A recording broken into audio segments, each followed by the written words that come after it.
Hi అండి. ఈరోజు వంటింటి వేళలో నా స్టైల్ ములక్కాడ కర్రీ ఎలాగో చెప్తాను. చాలా ఈజీ అండ్ టేస్టీగా ఉంటది.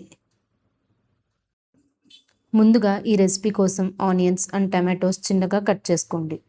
జీడిపప్పు ఇంకా పుచ్చపప్పు ఒక 5 అవర్స్ నానబెట్టుకుని మిక్సీలో కొంచెం వాటర్ వేసుకుని పేస్ట్ చేసుకోండి. కుక్కర్‌లో ఆయిల్ వేసి వేడెక్కాక ఆవాలు, జీలకర్ర, మినపప్పు వేసి చిన్న ఎండుమిరపకాయ కూడా వేసి వేగించండి. తర్వాత కట్ చేసి పెట్టుకున్న పచ్చిమిర్చి, కరివేపాకు వేసుకోండి.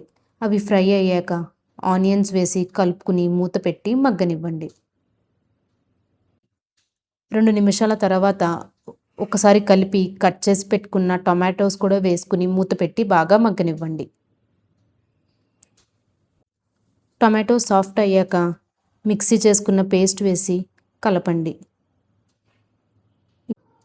ఇప్పుడు పసుపు, ఉప్పు, కారం వేసి కలుపుకుని కొంచెం వాటర్ వేసి బాగా కలిపి ములక్కాడ ముక్కలు కూడా వేయండి.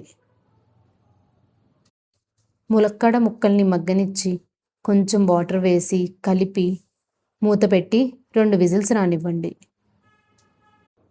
తరువాత మూత ఓపెన్ చేసి ఏమైనా వాటర్ ఉంటే 5 నిమిషాలు బాయిల్ చేసుకుని లాస్ట్‌లో కొత్తిమీర వేసి స్టవ్ ఆఫ్ చేస్తే ములక్కాడ కర్రీ రెడీ. ఒకసారి ఇలా ట్రై చేసి మీకు ఎలా కుదిరిందో కామెంట్ చేయండి. అండ్ మా ఛానల్‌ని సబ్స్క్రైబ్ చేసి షేర్ కూడా చేయండి.